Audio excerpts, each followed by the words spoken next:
What's up, guys? Welcome into a Week 17 edition of Chargers Weekly. Alongside Matt Buddy Smith, I'm Chris Hayre. It's raining in SoCal and money. I just think about the Chargers, and they've been in a position of strength the entire season when it comes to the playoff picture. We enter Week 17 where you got to win out and you're going to need some help. Yeah, it's the worst loss in the 5 years that I've been doing this. I think back to that Tennessee loss where, Austin Eckler should have been awarded a touchdown, and instead it was, ruled short, and then Melvin gets 4 cracks at it, fumbles, and it's a loss. And I just remember the feeling around the team, like that was the turning point of that season. Like, hey, we're good enough. Breaks just haven't gone our way. And then after that happened, that was brutal. This is easily the worst loss. And I think it goes to us talking about the Chiefs game being the biggest game in these back-to-back weeks. And this team's good enough, when they're healthy. And we can get into the health and who gets to play and who doesn't and how they approach that from the start of the season. That's been an unmitigated disaster these last couple of weeks. But like this loss, and you just mentioned it, sure, you can win the next 2, but the fact that they no longer are in control of a playoff spot, I think leads to, looking at that game with a rookie quarterback. They had the Texans had 4/5 of their offensive line out, 3/4 of their defensive line out, and Rex Burkhead, who looks like he's 200 years old in the face, having a career day, is easily the worst performance I've seen from, and I'm talking about 45-0 last year to the Patriots. I just think expectations, what's on the line, and what was produced is easily the worst I've seen since I've been doing this. Yeah, it was eye-popping, especially when you consider that Texans running attack was the worst in football without their offensive line starters, Rex Burkhead and company. Royce Freeman, 189 yards on the ground. And I think you point to a couple of things. The third down defense, they could not get off the field on third down against Davis Bills, and they could not stop the run. And the Texans go into that game, money, with 3 wins, +7 in the turnover differential in those 3 wins. They were +3 against the Chargers. You can't play a sloppy game of football on top of all that. And it was just, anything that could go wrong did go wrong. Michael Davis was pulled off the field right before the game. You mentioned all the guys that were out, and, we can get into that too. I mean, listen, you're going to look different when Derwin James and Joey Bosa and Austin Eckler and Corey Linsley and Mike Williams are not on the field.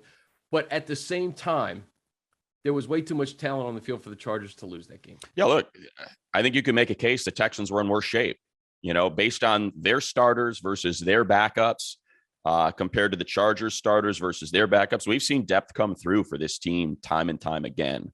And, DJ said something interesting. And, when they kicked that first field goal and then they kicked the second field goal, this team doesn't work well that way.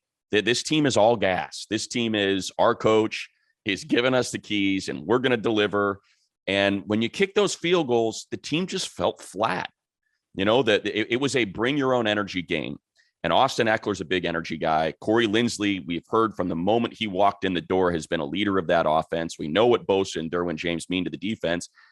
And I think in that, with that kind of as a backdrop, and then you kick 2 field goals and they score a touchdown in their first drive. And it just felt like just all the juice was sucked out of this team. There was no juice. Sorry to interrupt. There's no juice in the building to begin with. No. Well, that's what I mean. There were 20,000 people there. So it was you are responsible for your own energy. And I just felt like they did not have that. They did not have it. The first time they moved down the field, they lose the toss. And they move right down the field. And I know it was a 4th, and I don't know what it was, 4th and 6, 4th and whatever. But once you kick that field goal, it's like, I get it. You took a ton of incoming last week for not kicking field goals, and you feel like your defense ought to be good enough to hold down this offense that's dead last in almost every category. So points are at a premium. Just go get them. But I just felt like this, that kind of set a tone, along with not having any of their energy guys out there, that unfortunately maintained through the entire contest. And again, I know people are upset and they want to point to NFL protocols or guys being vaxxed or not vaxxed. And I think that's worth having a conversation of are you letting your team down when you knew what the rules were? And here we are at the end and everything was fine until now. But to me, they were good enough to win that game. They were missing something. It clearly felt that way. Like something wasn't out there that we've seen the majority of this year in that particular game. And hopefully they'll find it and they'll win these next two. Yeah, they have to regroup and get some help. And, we talked about this on Monday with Haley, just the playoff picture.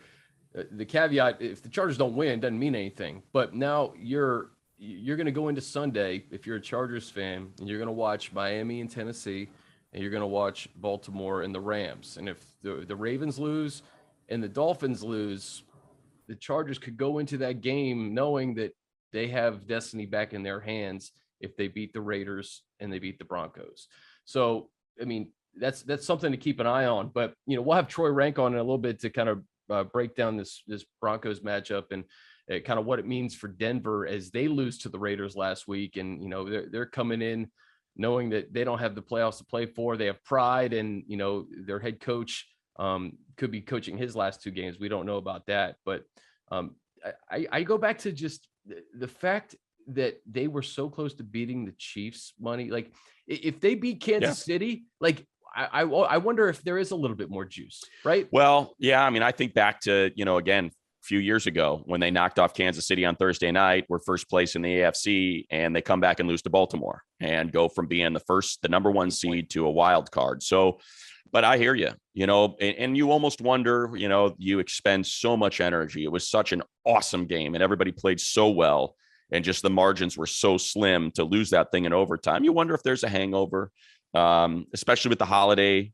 There's just so much that the one thing that I'll say is I think it's a reminder, everybody in the NFL is good. There are no bad teams. Like, you're never going to get a free pass no matter what. Davis Mills looked good. Davis Mills stood tall in the pocket. He delivered some beautiful throws, into coverage that were just in the perfect spot for his receivers to score touchdowns. So, the Texans aren't terrible. The Texans are a good team. They knocked off Tennessee, and now they knocked out. And when I say good, I mean they are plenty capable of beating anyone any day if things are going, their direction, if you let up at all. And there's no reason to think that the Chargers can't win these next two games. Of course they can. They're one of the most talented teams in the league. It's unfortunate that might not be enough, that now what I'm hoping is, now as I flip, to the hopeful side of things, look, the Dolphins on this win streak have played a strength of schedule that's in the 300s. I think it's like 310 or something like that. So they have not really had a serious challenge. They've either been benefited because they have not been hit by COVID. If you look at their roster, they've been pretty well lockstep. They're good to go.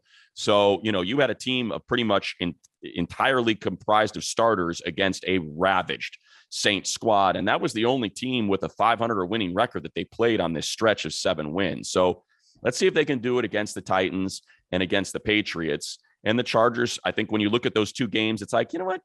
I find it pretty hard that a team that was at 1.1-7 closing out the season with 9 wins in a row. Now it's happened. They don't look like they're that talented of a team, especially up front on the offensive line with the defenses they're about to go face, the defensive fronts they're about to go face. So then you take the Ravens, and that's the one that I think scares me a little bit more, just because Lamar Jackson's a cheat code. Their defense is destroyed. Their secondary is absolutely wrecked. They should lose out. Like, they truly should lose out based on what you're looking at. You think the Chargers secondary looks different when they don't have their starters out there, which it does. The Ravens is a disaster. So I think the hope there is, okay, I think we can make a case that these two teams are going to lose one. So let's and the players and the coaches will never acknowledge this, nor should they. It's for us to do and for us to kind of look at the bigger picture. But I think they know that, instead of hanging their heads like, holy crap, we just gave the season away. We just missed out on the playoffs. And if we're healthy, we're easily one of the most talented teams in the tournament. So I think they can look at, and I don't think that, the Rams are so much more talented than the Baltimore Ravens right now. It's not even close when you line those two rosters up, especially when you think about Odell Beckham Jr., Cooper Kupp, Van Jefferson, Cam Akers is back. Against that secondary, they ought to be able to light that team up. And that's all you need. And so I almost think it's sort of important, Chris, to kind of share that. I know you want to, we're focused on the Chargers. We can only worry about, now that you're not in control, I think it's worth pointing out, hey, look, yeah, we were shorthanded last week, but these teams don't necessarily have this thing locked up. So let's remember that. Even though it's not in our control right now, it very likely well could be at the end of Sunday. Yeah, and really it could be at the beginning of the game. They could know at 105 that, hey, we're back in this thing, and if it gives you extra juice, it shouldn't, but if it gives you extra juice, then so be it. And I want to give the person credit, but I saw McVay's record on the East Coast in early games pretty good. You know, so when you have that passing attack and that Ravens secondary, and they're playing for a division title, so there you go. The Raiders too. I'll just kind of take it a step further. If Carson Wentz doesn't play on Sunday and the Raiders somehow beat the Colts and the Chargers beat the Broncos, we're looking at a winner take all game in Las Vegas. Either, I don't know if they'd flex it to Sunday night or Saturday. I think they would. Night. I mean, how do you not, how do you not make that a primetime game, right? If it's Raiders versus Chargers for everything. Yeah. So, I mean, we could be looking at that too. So there's a myriad of scenarios, but none of it matters if the Chargers don't take care of business. And I guess we can get into this before we talk to Troy. Just, the Chargers have had difficulty with the Denver Broncos. They beat them last year at SoFi Stadium. Teddy Bridgewater was the starter first time around. We saw Drew Lock for a little bit before Bridgewater went back in. It's going to be Drew Lock's team. Javonte Williams and Melvin Gordon coming off their worst game together in Denver. What do you make of this matchup, knowing that the Broncos don't have much to play for and the Chargers have their season to play for? Well, I'm hoping it, and I'm just kind of looking off camera here for those watching the video portion of this at Herbert. So it's one of Herbert's worst performances of the year, right? He throws 2 interceptions. He has a quarterback rating of 80. You go back to the year prior against the Broncos in that first one, and it was one of his worst performances of the year, his first go around against Vic Fangio, right? It was 3 touchdowns, but he threw 2 picks. One of them was brutal toward the end of that game that helped open that door for the Broncos to come back and get that 31-30 win. And then what did he do? He comes back against them, in week, whatever it was, 16, right? Yeah, because there were 17 weeks, and ends up taking care of the football, no turnovers, and they get the win, So he was able to avenge every single loss, on his, in the division last year. And I'm hoping he does the same because, he's already beat the Raiders. He's already beat the Chiefs. He's lost to the Broncos. Let's not get swept. He has not been swept by a division opponent yet. I know it's a young career, but let's not get it started now. So I think the hope is that, they recognize some things they can do better. My big fear in this game, and it shouldn't say fear, but the thing that I'd be most concerned about is just how different this run defense looks without Justin Jones. It's just not even close. And they're picking on Jerry Tillery. And I know that's been a point of emphasis in the media and in the press conferences, and coaches even acknowledged it, that, they're trying to just get him better. He's a young player and they're trying to develop him and help him out on his run fills and figure out where he's supposed to be and what gap and half he's responsible for. And it just has not worked out this year. So I'm very hopeful with the new protocols. I don't want to do Vax talk on this. I know people don't want to hear it, but I'm hopeful Justin Jones can be back. And if he's not, I thought Braden Fehoko had a great game. Yeah. And I think he just is going to have to play that Justin Jones role. And you'll have to figure out, can we cover up Waldo? Did they find, because man, against the Broncos, you do not want to have issues in your run defense against Javonte Williams, because man, they will put it on you. Okay, yeah, absolutely. So that's my big concern. And I think as great of a job as the coaches have done, and man, they have done a great job when it comes to depth on the defensive line, on the offensive line, at wide receiver. Look last week at how great Justin Jackson was in place of Austin Eckler. I mean, they have done great work when it comes to getting backups ready to play, but the secondary has been a huge issue. If your starters are out, and you mentioned it at the start of this, Chris, Michael Davis is pulled off the field at the start, and it's a Jenga, right? Yeah. It's just, and the whole thing comes crashing down. And Davis Mills, and I'm going to give him credit. He's looked good in a couple games this year. I'm not saying that like, how do you let that guy beat you? No, Davis Mills is like, okay, there's Devontae Harris. I'm going to attack him. And there's Essang Bassey. I'm going to attack him. And, in this day and age, you can find it. It's out there for you to go get. And man, when you talk about Cortland Sutton and the talent, Jerry Jeudy, and the talent they have at the pass catcher position, you hope the return of Joey Bosa And, I know Kyler Fackrell's been out there playing a little bit now. Kyle Fackrell's been out there playing a little bit, and you hope that, there's enough pass rush that those guys aren't hung out to dry. And they have to be responsible for receivers longer than they need to be, because even with Drew Lock back there, I think it could end up being a bit of an issue. Remember that game last year with Jerry Jeudy and those drops? Like he could have had dropped like 3 touchdowns. Game. Yeah, he dropped like 3 touchdowns that game. Yeah. We talk about Justin Jones, and you're 100% right. But you've said it time and time again too. Joey Bosa is as good against the run as he is getting after the quarterback. So getting him back in addition to Justin Jones, I think that 1-2 punch of Gordon and Williams has a really bad taste in their mouth from last week. And they're going to try to establish the run. They're going to try to help out Locke and just do what they did the last time they played the Chargers. They had almost 200 total yards. And then will Locke, throw the ball down the field to Sutton and Jeudy and maybe take advantage of a thin Charger secondary. That's one thing that we got to watch. Yeah, I mean, look, I think to me, it feels like we're painting a bleak picture, and I don't mean to do that. I'm just saying, hey, this is what they need to sort out based on what we've seen throughout the season. You mentioned third down. They're the worst third down defense in the league. It's not like it just showed up in that Houston game. They're 32nd in the league at getting teams off the field. They allow teams to convert 50% of their third downs. And in that game, I want to say it was over 70% that Houston was able to convert. And again, that's with 4/5 of their offensive line missing. Their number one receiver, Brandon Cooks, who had 114 targets. The next wide receiver, I think, had something like 44. That's how big the gap was and how reliant they were on Brandon Cooks. And then again, Rex Burkhead with a career day, rushing for 7 yards per carry and 149 yards and 2 touchdowns. So you got to figure that out like that. And I know Coach addressed it and said they felt like they had a game plan and that they just unfortunately did not execute.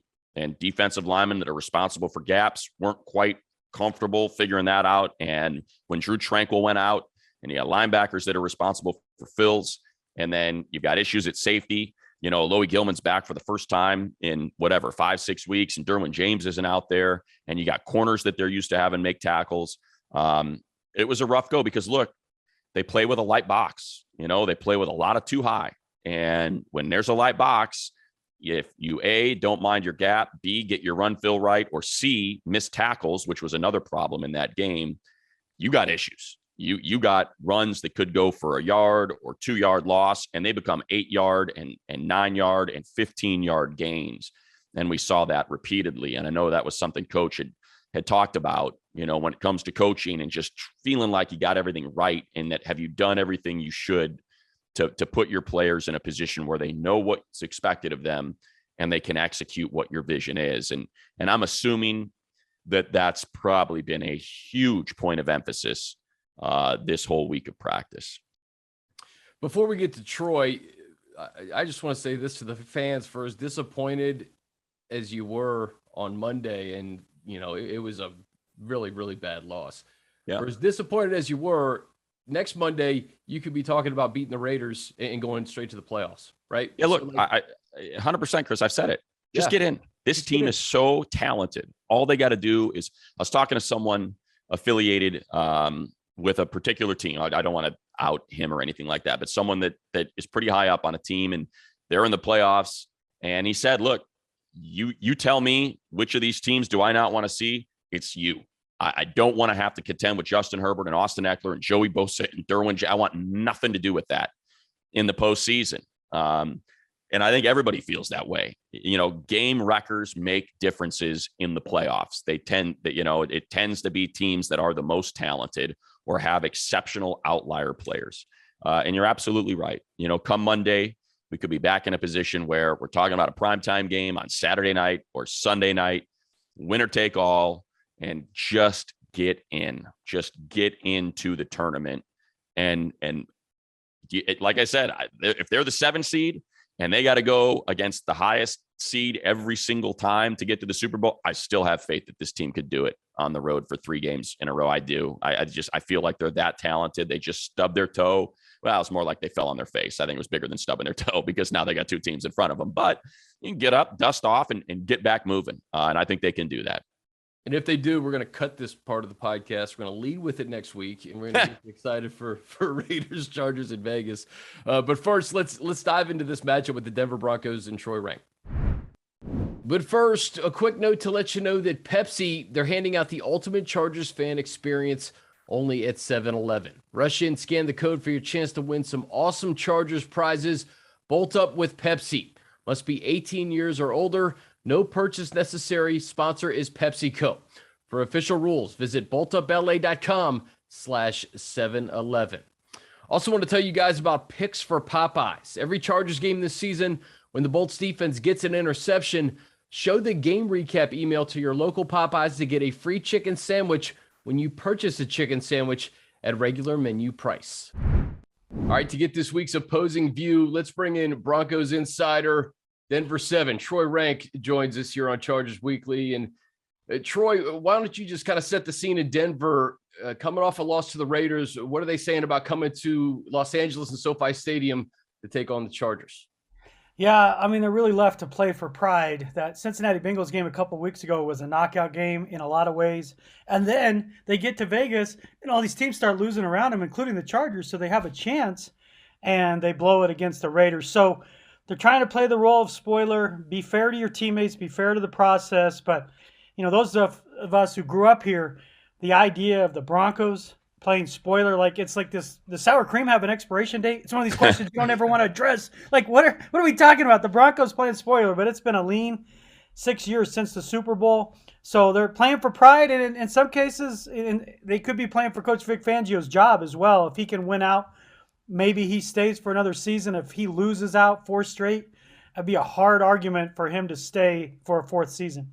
Well, no doubt. It's always been an issue for the Chargers since Vic showed up in Denver. This team has played the Chargers very well and won a lot of these games. And they've done it with Drew Lock. Troy, I mean, we saw Drew kind of dig this team out from a heck of a hole last year and get a win. We saw him get a win on the last play of the game with a PI. So kind of walk us through what's happened. Like what's happened to him. He did seem like it was promising. Like maybe he was going to end up being the guy.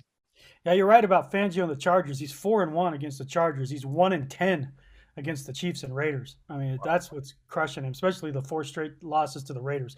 But regarding Drew Lock, he just got into a pattern last year where he couldn't stop turning the ball over. He had a streak last season of 11 straight games with at least 1 turnover. And in his career now, he has 25 turnovers in 22 games. That's just too many. He even had an interception in relief against the Chargers this year that breathed life back into the Chargers. So what happened? You know, when Rich Scangarello, the offensive coordinator, was let go after Drew's rookie year by Vic Fangio, that's where things got a little sideways. Pat Shurmur and Drew Lock, maybe they would have fit in a non-COVID related situation, but trying to bring in a new offense with a new philosophy, it just never really clicked last year. Then Drew got hurt his shoulder. So you see how this goes because you guys lived it last year with Anthony Lynn. A veteran coach was 0-7 in September. How do you win in the NFL usually? Veteran quarterback who doesn't turn the ball over. So they bring in Teddy Bridgewater, and it was a pretty even camp. Bridgewater and Locke competed all the way to the end. In the end, they trusted Bridgewater more. So you ask what happened to Locke? Part of the issue is they're asking him to be something he's not. Like you're trying to take the wag out of the puppy dog's tail. And he's become so conservative. Right. When you don't take any chances, you can't make plays. So it's like, don't take care of the ball and take chances. And they haven't found that balance. But Drew has matured. He has certainly improved, but he's still trying to find his way in this offense of how can he be himself without turning the ball over. You know, and I like the kid. I love his enthusiasm and his passion for the game. But the simple answer is what happened? Too many turnovers left him vulnerable to losing his job. Troy, the strength of the Broncos offense this season has been that 1-2 punch of Gordon and Williams, 199 total yards against the Chargers in the first meeting. I look at the box score last week, 14 carries for 8 yards. What happened in Las Vegas? Yeah, you're exactly right. And that's why they lost, because they're built to play good defense and run the football and win time of possession. So their run game in so many ways becomes part of their defense. But what happened, at least me looking at it, and I'm not a football coach. I mean, watching the film, watching it live, I was there. The Raiders did some different stunts, but the Broncos got predictable, and they're not going to say this, but there's in talking to some former offensive linemen who did watch the all 22 closely, they just felt like there were some tells there that they knew when guys were in motion or stance that they were running. And it also looked like they had a new center in Austin Schlottman because Lloyd Cushenberry was on the COVID list. It looked like to me that they never changed the snap count. So it's like they think they're running and they're guessing the snap count because it wasn't that, like you just alluded to the stats, it wasn't they were stopping the run. Most of the contact was in the backfield. It wasn't like a guy was hitting 2 yards and being dropped back. They weren't even making it to the line of scrimmage. And remember, this is a Raiders defense that was ranked right around 25th, 26th in rush defense. So what happened? A new center in, a new quarterback, and the Raiders saw something that they could do because they were just living up the middle and creating issues where there were no running lanes for Gordon or Williams. And Javonte usually can break some tackles even when there's nothing there. He would break 2 tackles. It was like that Kevin Harlan run. He's like, bounces off a tackle, breaks another one, jump, and it's a 1 yard gain. That's what it was. It was like all this action, and he's like, gets back to the line of scrimmage. So it was a tough go, and it is directly why they lost to the Raiders. So we certainly saw it firsthand when we were in Denver at how good Patrick Surtain has been his rookie season. Just kind of someone who's covered this team as long as you have, you've seen really good defensive backfields. Kind of walk us through how his rookie campaign has been and how good he is. Yeah, I mean, he's terrific, and it really comes down to a couple of things, his maturity and his technique. When he arrived, like even in the first mini camp, you watch him, and he's just, he's like as smooth as left out butter. I mean, he just gets everything easily, and there's nothing looks hard for him. And his technique, he's never scrambling, he's never chasing. I'm not saying he doesn't get beat, but you guys know what I mean. Sure. It's like he just looks really comfortable. And I had the benefit of covering the no-fly zone with Aqib Talib and Chris Hayre Jr., who you know well. Chris, with technique, was as good as anybody I've ever seen. His ability to play up, man, front, quarters, zone. And I'm not saying he's Chris, but he reminds me of Chris in that he's never out of position. He's a thinking man's corner, and that ties directly to his dad, Patrick Surtain, coaching him. And he just looked like a pro the moment he stepped on because he wasn't supposed to start. They signed Kyle Fuller to be opposite of Ronald Darby, and it became obvious in camp. They're like, man, how are they going to keep Surtain off the field? And he learned nickel. And then they're just like, what are we doing? I mean, the kid's 6'2", 6'3", looks like Justin Simmons size-wise. So, and he's humble. One of the best parts about professional athletes who become great, there is an edge to him that it's understood. But there's a humility about his game that he's always looking to get better. And he's not this rookie who's pounding his chest saying, I should have been Pro Bowl, I should have been this. He understands from his dad how hard the game is. And there's a humility in his game that makes me think he's got plenty of Pro Bowls in his future. Pair of interceptions and a pick 6 against the Chargers last time they met. What did the Broncos defense do to Justin Herbert that first time around? You mentioned Vic's success against the Chargers, and obviously we know the relationship between Staley and Fangio, but it seemed like Vic had something cooked up for Justin the first time. Yeah, I mean, Vic Fangio's record against young quarterbacks, either first-time starters, rookies, second-year quarterbacks, is impressive. I mean, it's in the 2-to-1 winning ratio as a coordinator and head coach. And what he typically does and what I saw against Herbert, they just disguise stuff well. And it's more like a matchup zone in basketball where guys leave guys, and they did this to Dak Prescott as well. So it looks man at snap, and then as soon as a guy cuts, a guy lets his guy go, another guy jumps him. And when the defense works right, guys react to each other in real time. So they're not even really playing a space. They're reading off each other. And that's what they did to Prescott, that they had him completely discombobulated. But similar to what they did to Herbert, where his eyes are telling him one thing, and then he's letting go of the ball, and the picture's changing. And that's what Fangio, when the defense is right, they do to young quarterbacks. And I tell you what, I love Herbert. I've seen Herbert live now, twice, 3 times? He is who Trevor Lawrence was supposed to be. And I've seen them both live now. I love Trevor Lawrence. I don't think Trevor can be better than Herbert because Herbert's bigger, stronger, faster. I mean, he's just physically more imposing. And I don't know in recent years that there's been a quarterback I've been more wrong on because I watched a lot of Oregon football because I'm a CU alum, watch a lot of Pac-12, and his own coach at Oregon didn't trust him. except at Arizona State and the Rose Bowl. I should have trusted what I saw at the Rose Bowl. Anyway, long story short, I'm like, he kind of reminds me a little Joe Flacco. Does he have the personality to be the leader? And then I had texted Chris Hayre a couple days into training camp, Herbert's rookie year, and he's like, "Oh my God, we got a guy." And I was like, "Oh no," because Chris knows, and I was like, "He's got the personality." He's like, "Absolutely, he's got this." Absolutely, I was like, "Oh no," I was so wrong on Herbert. Yeah, and it's interesting because, and I hate to flip it forward, Troy, and put you on the spot because I know you've been asked a million times, and I wish we could just focus on this game and both these teams were competing for a playoff spot. But I mean, you know what the talk is. It's been there for 2 years, maybe even 3 years. Do you get the sense there's a deal out there for this team? Are you hearing anything? Because, man, you got a division that's got Patrick Mahomes and Justin Herbert, and you think about adding a Russell Wilson or an Aaron Rodgers to that roster that you have in Denver. And my goodness, what this thing could look like in 2022. Yeah, I believe their first priority will be to get a proven veteran star quarterback. Russell Wilson on paper could be the most attainable if the Seahawks, let's say, again, we're playing the hypothetical game, right? Be clear. But if they decide to move on or gracefully push Pete Carroll out the door, and Russell says, you know what, even with Pete gone, new coach, I just want to start over fresh. Denver could give them the amount of picks that would restock them based on their terrible trade for Jamal Adams. So, and Russell Wilson nearly was drafted by the Broncos. He played for the Rockies organization as a minor leaguer. But he has a complete no trade, one of the few players. But that would be a guy. Aaron Rodgers, there was real fire there last year. It wasn't just rumor. It all was happening fast around the draft. And ultimately, when it couldn't get done by the draft, the Packers had no motivation to move on from the reigning MVP.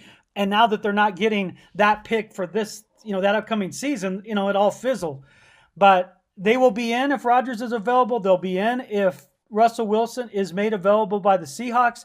And I wouldn't even rule out a Matt Ryan, as an option there. Kirk Cousins could be available. I'm not sure, how much you're giving up for Cousins or Ryan. It'd be less certainly than Wilson or Rodgers. But yes, to answer your question, they've had 10 starting quarterbacks since Peyton Manning. One has a winning record. Well, now I think Teddy might now, but it's right around 500. They haven't been to the playoffs since Super Bowl 50. If they lose to the Chargers, they will secure their 5th straight losing season, something that hasn't happened since 1963 to 1972. So to answer your question, yes, they do know they need to get a quarterback. Because it's one thing to be bad. You guys have lived it. You can't be bad and boring in the current NFL. Right. And that's the problem they're running into. They do play good defense, but you can't be great defensively when your offense only scores 20 points a game because you're not getting turnovers and they don't lead enough for you to be like Dallas's this year or like Vic's last defense was in Chicago. So to answer your question, I do expect them to be in the market for a quarterback, and I don't know that their starting quarterback is on their roster right now. It would surprise me if it is. Troy, what's the mindset of this Broncos team going into these final 2 weeks, knowing that the playoffs are out the window now, and you're playing for pride, you're playing for a winning record, and you're playing for Vic? Is that kind of the sense that you get, or is it, man, we're out of the playoffs and we'll see you in 2022? Yeah, I mean, this one stings more because in a few years ago, like 17, 18, they just weren't good enough. So, you'd say, hey, it stinks not making the playoffs, but it was hard to say with a straight face, honestly. This year, they felt like from a talent perspective, if you look at their 22, that they should be 9-8, 10-7. And their schedule set up as one of the easiest in the league. And you have 9 games at home this year. So this stings more because of the expectations. They could look at you with a straight face and say, we should be in the playoffs. And now here we are again, and they're not. And so they will play for each other. This team does have good chemistry. They do like each other more than I think the previous 2 teams, for instance. And that helps. You don't want to fail the guy next to you. The idea of rallying around Vic, I don't know that I would state that. They do like him. They respect him. But he isn't an emotional guy that, brings that win one for the giver. That's not Vic Fangio. Yeah. He is mellow. He's even keeled the whole time. So he wouldn't expect his players to do something for him in that way, like show extra emotion. It's just for this team, it's about finishing strong for each other. And also, it would mean something to have a winning season to end the 4-year streak. And they can't do that without beating the Chargers. And the final part is to show you're competitive in your own division. They went 1-5 last year in the AFC West. I mean, they're staring at doing that again. I mean, you can't pretend you're a contender if you have the worst quarterback in the division and the worst record in your own division. And so there is something to play for there in terms of winning season and turning things around in the AFC West. Last thing for me, Troy, and I'll just follow up on that because, like you said, Vic Fangio's been 4-1 against the Chargers. The defense has been dominant. Do you think it's more likely they try to find a new offensive coordinator, a new quarterback, something like that, or it's a new veteran quarterback, or do you think it is full-scale changes? Let's get rid of the defensive guy and bring in the offensive guy because you know how that goes. Yeah, it's usually one or the other, and they've had two straight defensive coaches in Vance Joseph and Vic Fangio. I mean, there is a scenario where if, let's say, they win out, go 9-8, where George Payton, the first-time GM, has a really good relationship with Fangio, reminds him a lot of Mike Zimmer, where he could say, okay, 9-8, the needle's going this way, they play hard for Fangio, the defense is good, you just need to blow out the offensive staff, or at least the top guys, right, and bring in a new offensive coordinator, a new offensive philosophy. There is that scenario. I think that's unlikely because for me, you would have to win these final two games. Now, they do play well against the Chargers. They're 4-1 with Fangio. Yeah. And the Chiefs could have everything secured. So you could be playing against a preseason type game against the Chiefs. So in theory, you could win these last two games, but is that enough to say they're moving forward? And I'm not going to lie, it'd be a tough sell to the fans as well. If you bring back Fangio, especially if he has a losing record his first three seasons. It's almost unprecedented where a first-time head coach would start his career with 3 straight losing seasons and get a fourth. It just typically doesn't happen. And I like Fangio. I don't root for anyone to lose their job. But in Denver, expectations are different. And that's what George Payton, I think, has sensed after 1 year here. And, if you're in Broncos country, it's just different because of the Super Bowls. And basically for 35 years, they felt like they were going to make a Super Bowl run. And these last 5-6 years have been jarring, to say the least. So is there a possibility Fangio returns? Yes. But based on these last 2 losses, something would have to change in their play for that to happen. Well, Troy, we get to see you at SoFi Stadium. You mentioned to us off air you'd never been here before. So there you go. It's a plus. Absolutely. My son's been there. My youngest goes to Westmont College out in Santa Barbara. So I'm in Southern California a fair bit. He plays baseball up there. So I'm out your way a lot. I fly over that airport a lot, although Southwest now has a flight to Santa Barbara. So I don't necessarily have to fly into LA and drive up anymore, but I love SoCal. Yeah, I would say that's a huge win. Stay out of LAX, go straight to Santa Barbara, hit up Carrillo Street, hit up Cabrillo Street, hit Rincon, knock it all out. To heck with this place. Yeah, Santa Barbara is... It's the best. It's the best. I wish I could afford to live there. Many of us do.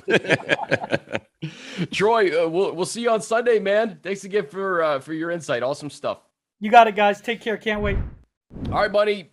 Troy has been covering the Broncos for a long time. Some great insight there. And bottom line, we talked about it at the top. Just take care of business and see where the chips fall. Well, I think he shared the stat that everybody probably held their breath when he said it. 1-10 versus the rest of the AFC West, 4-1 against the Chargers. Fangio has got something going against this team. Now, look, it's a much different team. Now they are 1-2 against him. With Justin Herbert, Brandon Staley, who is one of his proteges, and I'm sure he would tell you Vic is one of his biggest mentors, worked with him in Chicago, worked with him in Denver before he became the DC with the Rams. So, I get a little worried about the whole Kyle Shanahan always has Sean McVay's number and the 49ers always beat the snot out of the Rams no matter what. That did give me a little pause. It's like, oh man, come on. They did get the win last year, and it was a huge win at the end of the season for Herbert to close with 4 straight wins and get to 7-9. So let's hope they can do the same thing. And we see some of that magic from this team that we all believe in. Yeah. And, it's tough to talk about players and specific matchups when we're in this kind of COVID era and we don't know who's going to start and who's going to be up and who's going to be down for this game on Sunday. But I think it just comes down to the 3 things we talked about at the beginning too. Third down defense, stopping the run, and just playing clean football. If you do those 3 things against this team, 3 things that you didn't do against the Texans, I think you win. Yeah, again, I waited till the very end to do it, but just, with Nas Adderley, Chris Harris, Mike Davis, the secondary's been the issue in terms of depth. So I am very hopeful. I'm very hopeful with new protocols that somehow some combination of those guys will be out there. Because if you're down 3/4 of your starters, I'm gonna be a little nervous. I know Derwin, he's a human eraser, and he's been practicing this week, and he can cover a lot of that up, as can Joey Bosa. Pass rush. The health of Derwin too, Money. It's like, yeah, he's trending positive. Coach Staley said he expects him to play. He's trending positive, but we haven't seen him out there either. So you just hope he's as close to 100% as possible, because 100%. That's the guy. I mean, that's the guy. He changes everything.